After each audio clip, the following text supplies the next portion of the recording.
ಎಲ್ಲರಿಗೂ ನಮಸ್ಕಾರ. ಇದು ಸ್ಪರ್ಧಾ ತೇಜಸ್ ಯೂಟ್ಯೂಬ್ ಚಾನಲ್ ತೀರ್ಥಹಳ್ಳಿ. ಆತ್ಮೀಯ ಸ್ಪರ್ಧಾರ್ಥಿಗಳೇ, ಇವತ್ತು ನಾವು ಪೊಲೀಸ್ ಕಾನ್ಸ್ಟೇಬಲ್ ಎಕ್ಸಾಮಿಗೆ ಸಂಬಂಧಪಟ್ಟಂತಹ 2017ರ ಸೆಕೆಂಡ್ ಮತ್ತು ಥರ್ಡ್ ಅಪಾಯಿಂಟ್ಮೆಂಟ್ನ ಸಂವಿಧಾನ ಪ್ರಶ್ನೋತ್ತರಗಳ ವಿಶ್ಲೇಷಣೆಯನ್ನು ಮಾಡ್ತೀವಿ. ನನ್ನ ಹಿಂದಿನ ವಿಡಿಯೋಗಳ ಲಿಂಕನ್ನು ಡಿಸ್ಕ್ರಿಪ್ಷನ್ ಬಾಕ್ಸಲ್ಲಿ ಹಾಕಿರ್ತೀನಿ. ನನ್ನ ಹಿಂದಿನ ವಿಡಿಯೋಗಳನ್ನು ನೋಡಿ ಮತ್ತು ನನ್ನ ಚಾನಲ್ ಮೊದಲ ಬಾರಿಗೆ ನೋಡ್ತಾ ಇದ್ದರೆ ಸಬ್ಸ್ಕ್ರೈಬ್ ಆಗಿ ಅಂತ ಹೇಳ್ತಾ ಇವತ್ತಿನ ಸೆಷನ್ ಪ್ರಾರಂಭ ಮಾಡೋಣ. ಮೊದಲಿನ ಪ್ರಶ್ನೆ ಈ ರೀತಿದೆ: ಕೇಂದ್ರ ಮತ್ತು ರಾಜ್ಯಗಳ ನಡುವಿನ ವಿವಾದಗಳನ್ನು ನಿರ್ಧರಿಸುವ ಭಾರತದ ಸರ್ವೋಚ್ಚ ನ್ಯಾಯಾಲಯದ ಅಧಿಕಾರ ಯಾವುದರ ಅಡಿ ಬರುತ್ತೆ, ಇದರ ಅಡಿ ಬರುತ್ತೆ ಅಂತೇಳಿ.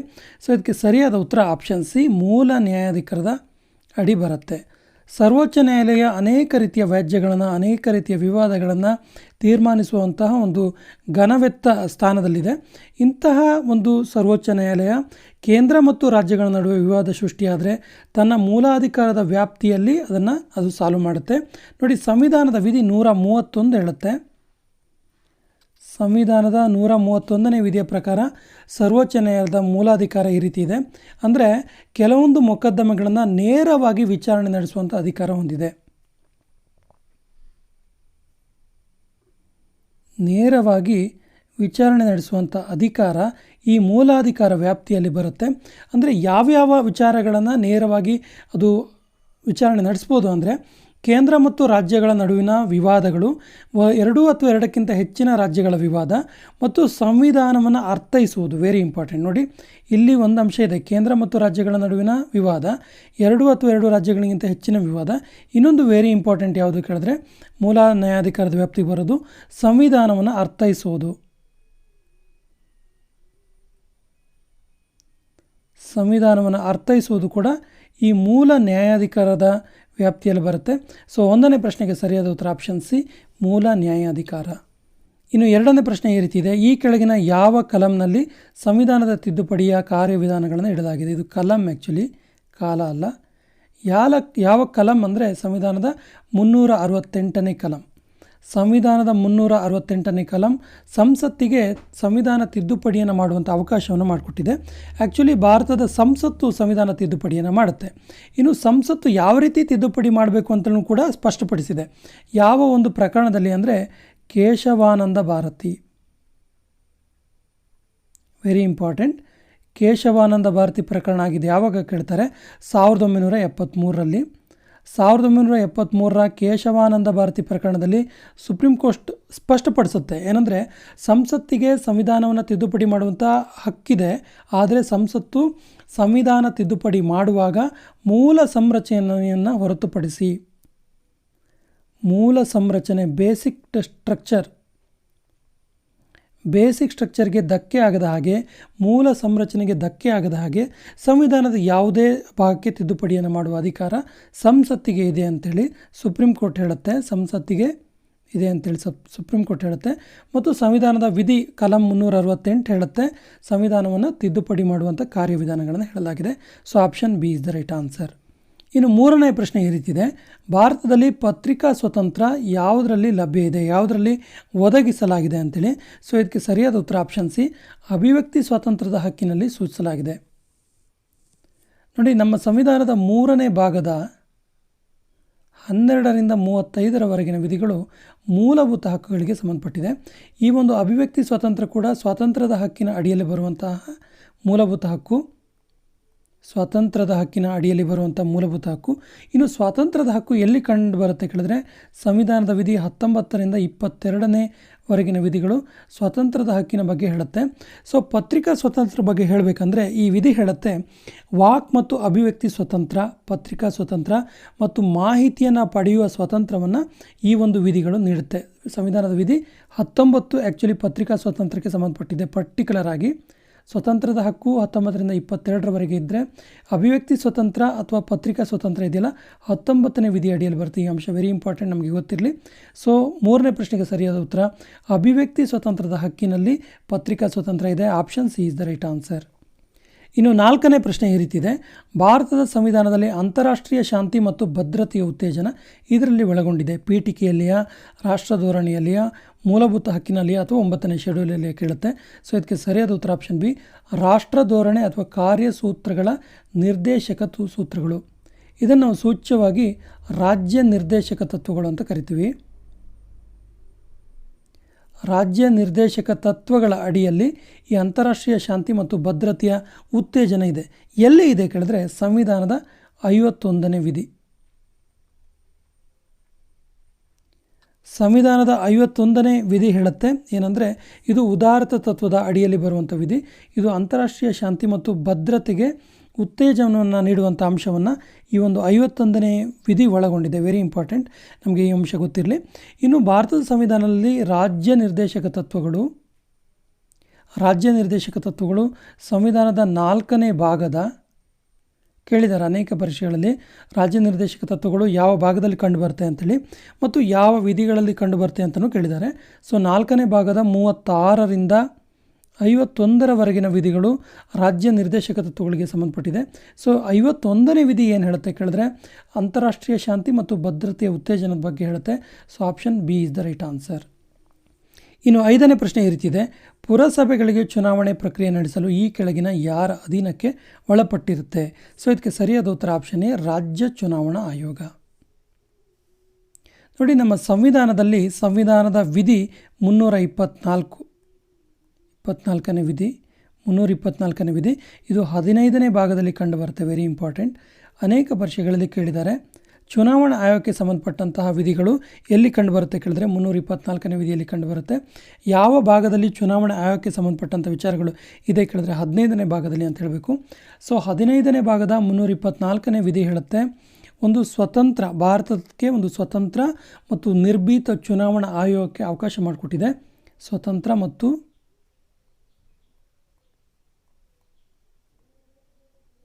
ನಿರ್ಭೀತ ಚುನಾವಣಾ ಆಯೋಗಕ್ಕೆ ಅವಕಾಶವನ್ನು ಮಾಡಿಕೊಟ್ಟಿದೆ. ಇನ್ನು ಸ್ಥಳೀಯ ಸಂಸ್ಥೆಗಳ ಚುನಾವಣೆಗಳನ್ನು ಅಂದರೆ ಪಂಚಾಯತ್ ಚುನಾವಣೆಗಳನ್ನು ಮತ್ತು ಪುರಸಭೆಗಳಿಗೆ ಸಂಬಂಧಪಟ್ಟಂಥ ಚುನಾವಣೆಗಳನ್ನು ನಡೆಸುವಂಥ ಜವಾಬ್ದಾರಿ ರಾಜ್ಯದ ಚುನಾವಣಾ ಆಯೋಗಕ್ಕೆ ಇರುತ್ತೆ. So option A is the right answer. ಇನ್ನು 6ನೇ ಪ್ರಶ್ನೆ ಇರ್ತಿದೆ, ಭಾರತದ ಸಂವಿಧಾನದ ಪ್ರಸ್ತಾವನೆಯಲ್ಲಿ ಈ ಕೆಳಕಂಡ ಯಾವ ವಾಕ್ಯಾಂಗ ಕಾಣಿಸ್ಕೊಂಡಿದೆ? ನೋಡಿ, ಆ್ಯಕ್ಚುಲಿ ಏನಂದರೆ ಇದಕ್ಕೆ ಸರಿಯಾದ ಉತ್ತರ ಸಾರ್ವಭೌಮ, ಸಮಾಜವಾದಿ, ಜಾತ್ಯತೀತ ಮತ್ತು ಪ್ರಜಾಸತ್ತಾತ್ಮಕ ಗಣರಾಜ್ಯ ಅಂತೇಳಿ ಕಾಣಿಸ್ಕೊಂಡಿದೆ. Option D is the right answer. ನೋಡಿ, ಭಾರತದ ಪ್ರಸ್ತಾವನೆಯಲ್ಲಿ ಯಾವ ರೀತಿ ಸ್ಟಾರ್ಟ್ ಆಗುತ್ತೆ ಅಂದರೆ, ಭಾರತೀಯರಾದ ನಾವು ಭಾರತವನ್ನು ಒಂದು ಸಾರ್ವಭೌಮ, ಸಮಾಜವಾದಿ, ಜಾತ್ಯತೀತ, ಪ್ರಜಾಸತ್ತಾತ್ಮಕ ಗಣರಾಜ್ಯವನ್ನಾಗಿ ಪರಿವರ್ತಿಸಲು ಎಲ್ಲ ಪೌರರಿಗೂ ಅಂತೇಳಿ ಶುರು ಆಗುತ್ತೆ. ಆ್ಯಕ್ಚುಲಿ ಪ್ರಸ್ತಾವನೆ ಇದೆಯಲ್ಲ, ಪ್ರಸ್ತಾವನೆ ಬಗ್ಗೆ ಅನೇಕ ಪರೀಕ್ಷೆಗಳಲ್ಲಿ ಕೇಳಿದ್ದಾರೆ. ಸಂವಿಧಾನದ ಪ್ರಸ್ತಾವನೆ ಸಂವಿಧಾನದ ಮೂಲ ತತ್ವಗಳನ್ನು ಮತ್ತು ಪ್ರಜೆಗಳ ಧ್ಯೇಯೋದ್ದೇಶಗಳನ್ನು ಪ್ರತಿಬಿಂಬಿಸುತ್ತೆ. Very important. ಪ್ರಸ್ತಾವನೆ ಸಂವಿಧಾನದ ಮೂಲ ತತ್ವಗಳನ್ನು ಪ್ರತಿಬಿಂಬಿಸುತ್ತೆ. ಸಂವಿಧಾನದ ಮೂಲ ತತ್ವಗಳು ಎಲ್ಲಿದೆ ಅಂತೇಳಿ ಕೇಳಿದ್ದಾರೆ. ಸೊ ಪ್ರಸ್ತಾವನೆಯಲ್ಲಿ ಅಂತ ಹೇಳಬೇಕಾಗುತ್ತೆ. ಸಂವಿಧಾನದ ಮೂಲತತ್ವ ಮತ್ತು ಪ್ರಜೆಗಳ ಧ್ಯೇಯೋದ್ದೇಶಗಳನ್ನು ಪ್ರತಿಬಿಂಬಿಸುತ್ತೆ. ಇದನ್ನು ಸಂವಿಧಾನದ ಕೈಗನ್ನಡಿ ಅಂತ ಕರೀತಾರೆ. ಸಂವಿಧಾನದ ಕೈಗನ್ನಡಿ ಎಂದು ಯಾವುದನ್ನು ಕರೀತಾರೆ ಕೇಳಿದ್ರೆ ಪ್ರಸ್ತಾವನೆ ಅಂತೇಳಿ ನಾವು ಹೇಳಬೇಕಾಗತ್ತೆ. ಈ ಅಂಶ ನಮಗೆ ಗೊತ್ತಿರಲಿ. ಇದು ನ್ಯಾಯ ರಕ್ಷಕ ಅಲ್ಲ, ಇದೊಂದು ನಿರ್ದೇಶಕ ತತ್ವದ ರೂಪದಲ್ಲಿ ಎಲ್ಲ ವಿಚಾರಗಳನ್ನು ಇದರ ಆಧಾರದ ಮೇಲೆ ಇರಬೇಕು ಅನ್ನೋ ರೂಪದಲ್ಲಿ ನಿರ್ದೇಶಕ ರೂಪದಲ್ಲಿ ಇದೆ. ಸೊ 6ನೇ ಪ್ರಶ್ನೆಗೆ ಸರಿಯಾದ ಉತ್ತರ ಆಪ್ಷನ್ ಡಿ, ಸಾರ್ವಭೌಮ, ಸಮಾಜವಾದಿ, ಜಾತ್ಯತೀತ ಮತ್ತು ಪ್ರಜಾಸತ್ತಾತ್ಮಕ ಗಣರಾಜ್ಯ ಅನ್ನುವಂಥ ವಾಕ್ಯಾಂಗ ಪ್ರಸ್ತಾವನೆಯಲ್ಲಿ ಕಾಣಿಸ್ಕೊಂಡಿದೆ. ಇನ್ನು 7ನೇ ಪ್ರಶ್ನೆ ಈ ರೀತಿ ಇದೆ, ಭಾರತದ ಸಂವಿಧಾನವನ್ನು ರೂಪಿಸಿದವರು ನ್ಯಾಯಿಕ ಪುನರಾವಲೋಕನದ ವಿಚಾರವನ್ನು ಯಾವ ದೇಶದ ಸಂವಿಧಾನದಿಂದ ಎರವಲು ಪಡೆದಿದ್ದಾರೆ? ಸೊ ಇದಕ್ಕೆ ಸರಿಯಾದ ಉತ್ತರ option A, USA, United States of ಅಮೇರಿಕಾದ ಸಂವಿಧಾನದಿಂದ ನ್ಯಾಯಿಕ ಪುನರಾವಲೋಕನದ ವಿಚಾರವನ್ನು ನಾವು ಎರವಲು ಪಡೆದಿದ್ದೀವಿ. ಈ ಬಗ್ಗೆ ನಾವು ಹಿಂದಿನ ವಿಡಿಯೋದಲ್ಲಿ ವಿಸ್ತೃತವಾಗಿ ನಾನು ಚರ್ಚೆ ಮಾಡಿದ್ದೀನಿ, ಯಾವ್ಯಾವ ವಿಚಾರಗಳನ್ನು ಎಲ್ಲಿಂದ ತೆಗೆದುಕೊಂಡಿದ್ದೀವಿ ಅಂತೇಳಿ. ಆ ಅಂಶ ನಮಗೆ ಗೊತ್ತಿರಲಿ. ಇಲ್ಲಿ ಕೊಟ್ಟಿರುವಂಥ ಅಂಶಗಳ ಬಗ್ಗೆ ಸ್ವಲ್ಪ ನೋಡ್ತಾ ಹೋಗೋಣ. ಆಸ್ಟ್ರೇಲಿಯಾದ ಸಂವಿಧಾನದಿಂದ ನಾವು ಸಮವರ್ತಿ ಪಟ್ಟಿಯನ್ನು ಎರವಲು ಪಡೆದಿದ್ದೀವಿ. ಸಮವರ್ತಿ ಪಟ್ಟಿಯನ್ನು ಎರವಲು ಪಡೆದಿದ್ದೀವಿ. ಇನ್ನು UK ಅಥವಾ ಯುನೈಟೆಡ್ ಕಿಂಗ್ಡಮ್ ಈ ಸಂವಿಧಾನದಿಂದ ನಾವು ಸಂಸದೀಯ ಪದ್ಧತಿ,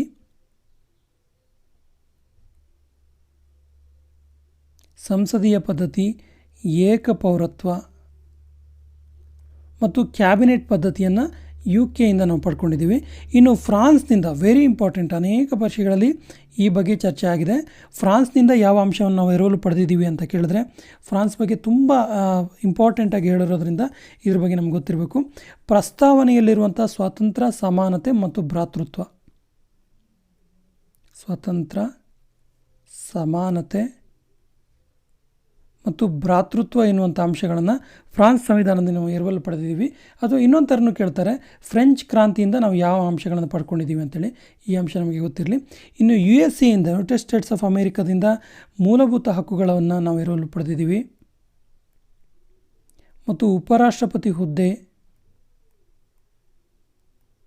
ಮತ್ತು ಪ್ರಶ್ನೆಯಲ್ಲಿ ಕೇಳಿರುವ ಹಾಗೆ ನ್ಯಾಯಿಕ ಪುನರಾವಲೋಕನದ ವಿಚಾರವನ್ನು ಕೂಡ ಯುನೈಟೆಡ್ ಸ್ಟೇಟ್ಸ್ ಆಫ್ ಅಮೇರಿಕಾದಿಂದ ನಾವು ಪಡ್ಕೊಂಡಿದ್ದೀವಿ ಎರವಲು. So option A is the right answer. ಇನ್ನು 8ನೇ ಪ್ರಶ್ನೆ ಈ ರೀತಿದೆ, ಭಾರತದ ಸಂವಿಧಾನದಲ್ಲಿ ಎಷ್ಟು ಮೂಲಭೂತ ಕರ್ತವ್ಯಗಳಿದೆ? ಸೊ ಇದಕ್ಕೆ ಸರಿಯಾದ ಉತ್ತರ ಆಪ್ಷನ್ ಸಿ, 11 ಮೂಲಭೂತ ಕರ್ತವ್ಯಗಳಿದೆ. ಭಾರತದ ಮೂಲಭೂತ ಕರ್ತವ್ಯಗಳ ಬಗ್ಗೆ, ಅಂದರೆ ಸಂವಿಧಾನದಲ್ಲಿರುವಂಥ ಮೂಲಭೂತ ಕರ್ತವ್ಯಗಳ ಬಗ್ಗೆ ಅನೇಕ ಪರೀಕ್ಷೆಯಲ್ಲಿ ಬೇರೆ ಬೇರೆ ರೀತಿಯ ಪ್ರಶ್ನೆಗಳನ್ನು ಕೇಳಿದ್ದಾರೆ. ಫಸ್ಟ್ ವೆರಿ ಇಂಪಾರ್ಟೆಂಟ್ ಥಿಂಗ್ ಅಂದರೆ ಎಲ್ಲಿ ಕಾಣಿಸ್ಕೊಳ್ಳುತ್ತೆ ಅಂತೇಳಿ. ಸಂವಿಧಾನದ ಭಾಗ 4A ಮೂಲಭೂತ ಕರ್ತವ್ಯಗಳಿಗೆ ಸಂಬಂಧಪಟ್ಟಿದೆ. ವಿಧಿ ಯಾವುದು ಕೇಳಿದ್ರೆ 51A. 4A ಭಾಗದ 51A ವಿಧಿಯು ಸಂವಿಧಾನದಲ್ಲಿ ಮೂಲಭೂತ ಕರ್ತವ್ಯಗಳ ಬಗ್ಗೆ ಇರುವಂತಹ ಒಂದು ಶೆಡ್ಯೂಲ್ ಆಗಿದೆ. ಇದ್ರ ಬಗ್ಗೆ ನಮ್ಗೆ ಗೊತ್ತಿರಲಿ. ಆ್ಯಕ್ಚುಲಿ ಸಂವಿಧಾನ ಜಾರಿಗೆ ಬಂದಾಗ ಮೂಲಭೂತ ಕರ್ತವ್ಯ ಇತ್ತು ಕೇಳಿದ್ರೆ ಜಾರಿಗೆ ಬಂದಾಗ ಇರಲಿಲ್ಲ. ಜಾರಿಗೆ ಬಂದಾಗ ಮೂಲ ಸಂವಿಧಾನದಲ್ಲಿ ಮೂಲಭೂತ ಕರ್ತವ್ಯಗಳ ಬಗ್ಗೆ ಇರಲಿಲ್ಲ, ಅದರ ಬಗ್ಗೆ ಪರ್ಟಿಕ್ಯುಲರ್ ಆಗಿ ಇರಲಿಲ್ಲ. ಹಾಗಾದರೆ ಯಾವಾಗ ಮೂಲಭೂತ ಕರ್ತವ್ಯಗಳನ್ನು ಸೇರಿಸಲಾಗುತ್ತೆ ಅಂದರೆ 1976ರಲ್ಲಿ ಇದಕ್ಕೆ ಒಂದು ಕಮಿಟಿಯನ್ನು ಮಾಡಲಾಗುತ್ತೆ. ಆ ಕಮಿಟಿ ಹೆಸರನ್ನು ಅನೇಕ ಪರೀಕ್ಷೆಗಳಲ್ಲಿ ಕೇಳಿದ್ದಾರೆ, ನೆನಪಿರಲಿ, ಸರ್ದಾರ್ ಸ್ವರ್ಣ ಸಿಂಗ್ ಕಮಿಟಿ.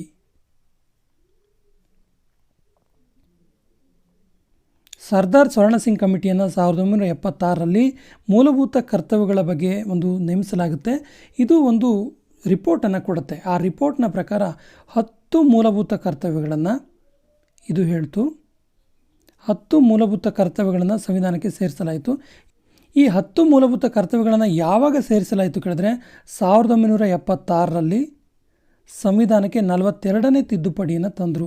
ಸಂವಿಧಾನಕ್ಕೆ 42ನೇ ತಿದ್ದುಪಡಿಯನ್ನು ತಂದು ಸಂವಿಧಾನಕ್ಕೆ ಭಾಗ ಎ ಮತ್ತು 51A ಎನ್ನುವಂಥ ಆರ್ಟಿಕಲ್ನ ಸೇರಿಸಿ 10 ಮೂಲಭೂತ ಕರ್ತವ್ಯಗಳನ್ನು ಸೇರಿಸಲಾಯಿತು.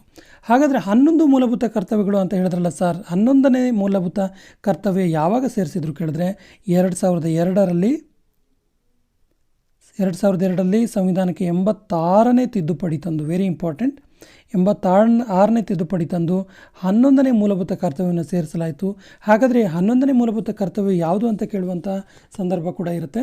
ಯಾವುದು ಕೇಳಿದ್ರೆ 6ರಿಂದ 14 ವರ್ಷದ ಒಳಗಿನ ಮಕ್ಕಳಿಗೆ ಉಚಿತ ಮತ್ತು ಕಡ್ಡಾಯ ಶಿಕ್ಷಣವನ್ನು ನೀಡುವುದು ಅವರ ಪೇರೆಂಟ್ಸ್ ಅಥವಾ ಪೋಷಕರ ಆದ್ಯ ಕರ್ತವ್ಯವಾಗಿದೆ. ಈ ಅಂಶ ನಮಗೆ ಗೊತ್ತಿರಲಿ. ಸೊ ಪ್ರಸ್ತುತ ನಮ್ಮ ಮೂಲಭೂತ ಕರ್ತವ್ಯಗಳು ಎಷ್ಟಿದೆ ಕೇಳಿದ್ರೆ 11. So option C is the right answer. ಇನ್ನು 9ನೇ ಪ್ರಶ್ನೆ ಈ ರೀತಿ ಇದೆ, ಈ ಕೆಳಕಂಡ ಯಾವ ನಗರದಲ್ಲಿ ಕರ್ನಾಟಕದ ಉಚ್ಚ ನ್ಯಾಯಾಲಯದ ಪೀಠ ಇಲ್ಲ? ಸೊ ಇದಕ್ಕೆ ಸರಿಯಾದ ಉತ್ತರ ಆಪ್ಷನ್ ಎ, ಮೈಸೂರು. ಮೈಸೂರಿನಲ್ಲಿ ಉಚ್ಚ ನ್ಯಾಯಾಲಯದ ಪೀಠ ಇಲ್ಲ. ಬಟ್ ಬೆಂಗಳೂರು, ಕಲಬುರಗಿ ಮತ್ತು ಧಾರವಾಡಗಳಲ್ಲಿ ಉಚ್ಚ ನ್ಯಾಯಾಲಯದ ಪೀಠಗಳಿದ್ದಾವೆ. ಮತ್ತು ಕರ್ನಾಟಕದ ಹೈಕೋರ್ಟ್ ಬಗ್ಗೆ ಹೇಳಬೇಕಂದ್ರೆ, ಕರ್ನಾಟಕದ ಹೈಕೋರ್ಟ್ ಇದೆಯಲ್ಲ, ಇದು ಸ್ಥಾಪನೆಯಾಗಿದ್ದು 1881ರಲ್ಲಿ. ಕರ್ನಾಟಕದ ಉಚ್ಚ ನ್ಯಾಯಾಲಯ ಅಥವಾ ಹೈಕೋರ್ಟ್ ಸ್ಥಾಪನೆ ಆಯಿತು. ವೆರಿ ಇಂಪಾರ್ಟೆಂಟ್, ಅನೇಕ ಪರೀಕ್ಷೆಗಳಲ್ಲಿ ಕೇಳಿದ್ದಾರೆ. ಈ ಅಂಶ ನಮಗೆ ಗೊತ್ತಿರಲಿ.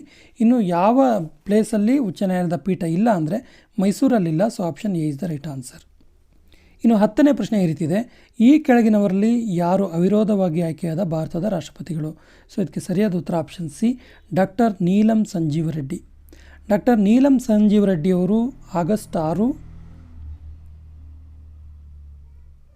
1977ರಲ್ಲಿ ರಾಷ್ಟ್ರಪತಿ ಚುನಾವಣೆ ಆದಾಗ ಅವಿರೋಧವಾಗಿ ಆಯ್ಕೆ ಆಗ್ತಾರೆ. ಮತ್ತು ಅವಿರೋಧವಾಗಿ ಆಯ್ಕೆಯಾದ ಏಕೈಕ ರಾಷ್ಟ್ರಪತಿ ಕೂಡ ಹೌದು ಇವರು, ಡಾಕ್ಟರ್ ನೀಲಂ ಸಂಜೀವ ರೆಡ್ಡಿ. ಮತ್ತು ರಾಷ್ಟ್ರಪತಿ ಹುದ್ದೆಗೆ ನಮ್ಮ ಸಂವಿಧಾನದ 52ನೇ ವಿಧಿ ಅವಕಾಶ ಮಾಡಿಕೊಟ್ಟಿದೆ. 52ನೇ ವಿಧಿ ಪ್ರಕಾರ ಭಾರತದಲ್ಲಿ ರಾಷ್ಟ್ರಪತಿ ಹುದ್ದೆ ಇದೆ. ಮತ್ತು ರಾಷ್ಟ್ರಪತಿಯವರನ್ನು ಆಯ್ಕೆ ಮಾಡೋದು ನಿರ್ವಾಚಕ ಮಂಡಳಿಯಿಂದ ಅಥವಾ ನಿರ್ವಾಚನ ಮಂಡಳಿ. ಏನಿದು ನಿರ್ವಾಚನ ಮಂಡಳಿ? ಯಾರಿರ್ತಾರೆ ಅಲ್ಲಿ ಕೇಳಿದ್ರೆ ಲೋಕಸಭೆ ಮತ್ತು ರಾಜ್ಯಸಭೆ ಸದಸ್ಯರು ಮತ್ತು ರಾಜ್ಯಗಳ ವಿಧಾನಸಭೆ ಸದಸ್ಯರು ಮತ್ತು ಕೇಂದ್ರಾಡಳಿತ ಪ್ರದೇಶದ ವಿಧಾನಸಭಾ ಸದಸ್ಯರು ಚುನಾಯಿತ ಸದಸ್ಯರು ಮಾತ್ರ. ಅಂದರೆ ಅದರ ಅರ್ಥ ರಾಜ್ಯಸಭೆಯ ನಾಮನಿರ್ದೇಶಿತ ಸದಸ್ಯರಾಗಲಿ ವಿಧಾನ ಪರಿಷತ್ ಸದಸ್ಯರಾಗಲಿ ಇರೋದಿಲ್ಲ. ವೆರಿ ಇಂಪಾರ್ಟೆಂಟ್, ಈ ಅಂಶ ನಮಗೆ ಗೊತ್ತಿರಲಿ. ಮತ್ತು ಅವಿರೋಧವಾಗಿ ಆಯ್ಕೆಯಾದ ರಾಷ್ಟ್ರಪತಿ ಯಾರು ಕೇಳಿದ್ರೆ doctor Neelam Sanjiva Reddy. Option C is the right answer. ಇನ್ನು 11ನೇ ಪ್ರಶ್ನೆ ಈ ರೀತಿ ಇದೆ, ಲೋಕಸಭೆಯ ಸ್ಪೀಕರ್ನ ಯಾರು ಆಯ್ಕೆ ಮಾಡ್ತಾರೆ? ಪ್ರಧಾನಮಂತ್ರಿನ, ರಾಷ್ಟ್ರಪತಿನ, ಲೋಕಸಭೆ ಸದಸ್ಯರ, ಸಂಸತ್ತಿನ ಸದಸ್ಯರ? ಸೊ ಇದಕ್ಕೆ ಸರಿಯಾದ ಉತ್ತರ ಆಪ್ಷನ್ ಸಿ, ಲೋಕಸಭೆಯ ಸದಸ್ಯರು. ನೋಡಿ, ಈ ಸ್ಪೀಕರ್ ಬಗ್ಗೆ ಬೇರೆ ಬೇರೆ ಪರೀಕ್ಷೆಗಳಲ್ಲಿ ಬೇರೆ ಬೇರೆ ರೀತಿ ಕೇಳಿದ್ದಾರೆ. ಲೋಕಸಭೆಯನ್ನು ಸಂಸತ್ತಿನ ಕೆಳಮನೆ ಅಂತೀವಿ. ಸಂವಿಧಾನ 93ನೇ ವಿಧಿ ಇದೆಯಲ್ಲ, ಇದು ಸ್ಪೀಕರ್ ಹುದ್ದೆಗೆ ಅವಕಾಶವನ್ನು ಮಾಡಿಕೊಟ್ಟುತ್ತೆ. ಲೋಕಸಭೆಯ ಸದಸ್ಯರು ತಮ್ಮ ಮೊದಲ ಅಧಿವೇಶನದಲ್ಲಿ, ವೆರಿ ಇಂಪಾರ್ಟೆಂಟ್, ಲೋಕಸಭೆಯ ಮೊದಲ ಅಧಿವೇಶನದಲ್ಲಿ ತಮ್ಮ ಲೋಕಸಭಾ ಸದಸ್ಯರ ಪೈಕಿಯೇ ಒಬ್ಬರನ್ನು ಸಭಾಧ್ಯಕ್ಷರನ್ನಾಗಿ ಆಯ್ಕೆ ಮಾಡ್ತಾರೆ. ಲೋಕಸಭೆ ಸದಸ್ಯರೇ ಒಬ್ಬರು ಸಭಾಧ್ಯಕ್ಷರಾಗ್ತಾರೆ. ಬಟ್ ಸಭಾಧ್ಯಕ್ಷರಾಗಿ ಆಯ್ಕೆ ಆದ ನಂತರ ಅವರು ಪಕ್ಷಾತೀತವಾಗಿ, ಯಾವುದೇ ಪಕ್ಷವನ್ನು ಪ್ರೆಸೆಂಟ್ ಮಾಡ್ತಿದ್ರು ಕೂಡ ಅವರು ಪಕ್ಷಾತೀತವಾಗಿ ಕಾರ್ಯನಿರ್ವಹಿಸಬೇಕಾಗುತ್ತೆ. ಅವರಿಗೆ ವೋಟಿಂಗ್ ಮಾಡುವಂಥ ಹಕ್ಕು ಇರೋದಿಲ್ಲ. ವೋಟಿಂಗ್ ಮಾಡುವಂಥ ಹಕ್ಕು ಇರೋದೇ ಇಲ್ವಾ ಕೇಳಿದ್ರೆ ಅಫ್ಕೋರ್ಸ್ ಇರುತ್ತೆ. ಒಂದು ಸಂದರ್ಭದಲ್ಲಿ ಮಾತ್ರ, ಅಂದರೆ ಮಸೂದೆಗಳು, ಯಾವುದೇ ಮಸೂದೆ ಈಕ್ವಲ್ ವೋಟಿಂಗ್ ಪಡೆದ್ರೆ, ಸಮನಾದ ಮತ ಪಡೆದ್ರೆ ಅವರು ಆ ಸಂದರ್ಭದಲ್ಲಿ ಮಾತ್ರ ವೋಟ್ ಮಾಡುವಂಥ ಹಕ್ಕನ್ನು ಪಡೆದಿರ್ತಾರೆ. ಈ ಅಂಶ ನಮಗೆ ಗೊತ್ತಿರಲಿ. ಸೊ ಇವ್ರನ್ನ ಆಯ್ಕೆ ಮಾಡೋದು ಯಾರು ಕೇಳಿದ್ರೆ ಲೋಕಸಭಾ ಸದಸ್ಯರು. So option C is the right answer. ಇನ್ನು 12ನೇ ಪ್ರಶ್ನೆ ಈ ರೀತಿದೆ, ಜಂಟಿ ರಾಜ್ಯ ಲೋಕಸೇವಾ ಆಯೋಗ ಅಥವಾ 2 ಅಥವಾ ಹೆಚ್ಚು ರಾಜ್ಯಗಳಿಗೆ ಅನ್ವಯಿಸುವಂಥ ರಚಿಸಿದ್ದು ಅದು ಒಂದು ಯಾವ ಅಂಗವಾಗಿದೆ? ಸಂವಿಧಾನಕ ಅಂಗನ, ಶಾಸನಬದ್ಧ ಅಂಗನ, ಶಾಸನಬದ್ಧವಲ್ಲದ ಅಂಗನ, ಯಾವುದು ಅಲ್ವಾ? ವೆರಿ ಇಂಪಾರ್ಟೆಂಟ್ ನೋಡಿ, ಇದು ಶಾಸನಬದ್ಧ ಅಂಗ. ನೋಡಿ, ಕೇಂದ್ರ ಲೋಕಸೇವಾ ಆಯೋಗ ಅಥವಾ ರಾಜ್ಯ ಲೋಕಸೇವಾ ಆಯೋಗ ಇದೆಯಲ್ಲ, ಇದು ಯಾವ ಅಂಗ ಕೇಳಿದ್ರೆ ಇದು ಸಂವಿಧಾನಿಕ ಅಂಗ. ಬಟ್ 2 ಅಥವಾ 2 ರಾಜ್ಯಗಳಿಗಿಂತ ಹೆಚ್ಚಾಗಿ ಇರುವಂಥ ರಚನೆ ಮಾಡಿದಂಥ ಜಂಟಿ ರಾಜ್ಯ ಲೋಕಸೇವಾ ಆಯೋಗ ಇದೆಯಲ್ಲ, ಇದು ಕೇವಲ ಒಂದು ಶಾಸನಬದ್ಧ ಅಂಗ. ಅಂದರೆ ಜಂಟಿ ಲೋಕಸೇವಾ ಆಯೋಗವು ಸಂಬಂಧಪಟ್ಟ ರಾಜ್ಯ ಶಾಸನ ಸಭೆಗಳ ವಿನಂತಿಯ ಮೇರೆಗೆ ಸಂಸತ್ತಿನ ಕಾಯ್ದೆಯ ಮೂಲಕ ರಚನೆ ಆಗುವಂಥದ್ದು. ಸಂಸತ್ತಿನ ಕಾಯ್ದೆಯ ಮೂಲಕ ರಾಜ್ಯಗಳ ವಿನಂತಿ ಮೇರೆಗೆ, ರಾಜ್ಯಗಳ ವಿನಂತಿಯ ಮೇರೆಗೆ ಈ ಜಂಟಿ ಲೋಕಸೇವಾ ಆಯೋಗ ಅನ್ನೋದು ನೇಮಕ ಆಗುವಂಥದ್ದು. ವೆರಿ ಇಂಪಾರ್ಟೆಂಟ್, ನಮಗೆ ಗೊತ್ತಿರಲಿ. ಮತ್ತು ಹೀಗೆ ರಚನೆಯಾದ ಜಂಟಿ ಲೋಕಸೇವಾ ಆಯೋಗ ಒಂದು ಶಾಸನಾತ್ಮಕ ಸಂಸ್ಥೆಯ ಹೊರತು ಅದು ಸಂವಿಧಾನಾತ್ಮಕ ಸಂಸ್ಥೆ ಅಲ್ಲ. ಇದಕ್ಕೊಂದು ನಾವು ಎಕ್ಸಾಂಪಲ್ ಕೊಡಬೇಕಂದ್ರೆ 1966ರಲ್ಲಿ ಪಂಜಾಬ್ ಅನ್ನು ಪ್ರತ್ಯೇಕ ಮಾಡಿ ಒಂದು ರಾಜ್ಯವನ್ನಾಗಿ ಮಾಡಿದಾಗ ಸ್ವಲ್ಪ ಕಾಲದವರೆಗೆ ಪಂಜಾಬ್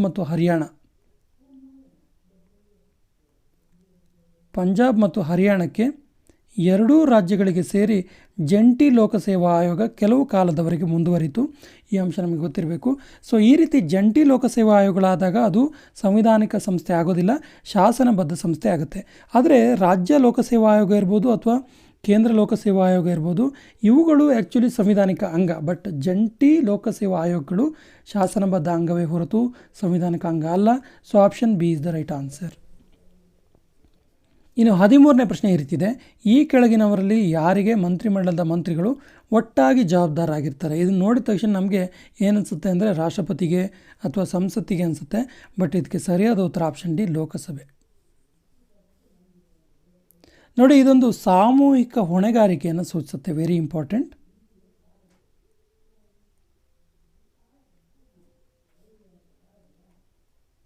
ಸಾಮೂಹಿಕ ಹೊಣೆಗಾರಿಕೆಯನ್ನು ಸೂಚಿಸುತ್ತೆ. ಏನಿದು ಸಾಮೂಹಿಕ ಹೊಣೆಗಾರಿಕೆ ಅಂತ ಕೇಳಿದ್ರೆ, ಸಂವಿಧಾನದ 75/3ನೇ ವಿಧಿಯು ಮಂತ್ರಿಮಂಡಲ ಲೋಕಸಭೆಗೆ ಸಾಮೂಹಿಕ ಹೊಣೆಗಾರಿಕೆ ಆಗಿರಬೇಕು ಅಂತ ತಿಳಿಸುತ್ತೆ. Very important.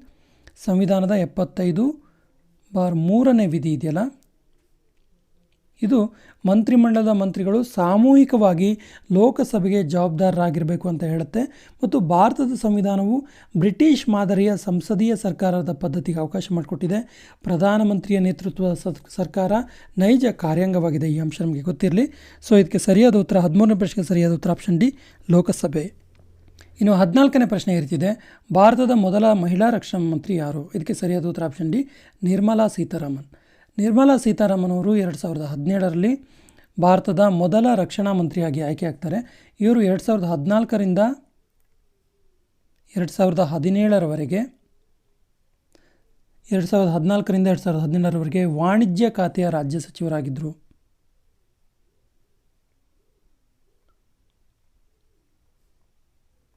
ವಾಣಿಜ್ಯ ಖಾತೆಯ ರಾಜ್ಯ ಸಚಿವರಾಗಿದ್ದಂಥ ನಿರ್ಮಲಾ ಸೀತಾರಾಮನ್ ಅವರು 2017ರಲ್ಲಿ ಭಾರತದ ಮೊದಲ ಮಹಿಳಾ ರಕ್ಷಣಾ ಮಂತ್ರಿಯಾಗಿ ಆಯ್ಕೆ ಆಗ್ತಾರೆ. ಪ್ರಸ್ತುತ ಇವರು 2019ರಿಂದ ಇಲ್ಲಿವರೆಗೂ ಕೇಂದ್ರ ಹಣಕಾಸು ಮಂತ್ರಿಯಾಗಿ ಕೆಲಸ ಮಾಡ್ತಾ ಇದ್ದಾರೆ. ಕೇಂದ್ರ ಹಣಕಾಸು ಸಚಿವರಾಗಿ ಕಾರ್ಯನಿರ್ವಹಿಸ್ತಿದ್ದಾರೆ. ಈ ಅಂಶ ನಮಗೆ ಗೊತ್ತಿರಲಿ. ಸೊ 14ನೇ ಪ್ರಶ್ನೆಗೆ ಸರಿಯಾದ ಉತ್ತರ ಭಾರತದ ಮೊದಲ ಮಹಿಳಾ ರಕ್ಷಣಾ ಮಂತ್ರಿ Nirmala Sitharaman. Option D is the right answer. ಇನ್ನು 15ನೇ ಮತ್ತು ಈ ಪ್ರಶ್ನೆ ಪತ್ರಿಕೆಯ ಕೊನೆಯ ಪ್ರಶ್ನೆ ಈ ರೀತಿದೆ. ಉಚ್ಚ ನ್ಯಾಯಾಲಯದ ನ್ಯಾಯಾಧೀಶರು ಈ ಕೆಳಗಿನವರನ್ನು ಸಂಬೋಧಿಸಿ ಸ್ವಹಸ್ತಾಕ್ಷರದಲ್ಲಿ ತಮ್ಮ ರಾಜೀನಾಮೆಯನ್ನು ಸಲ್ಲಿಸಬಹುದು.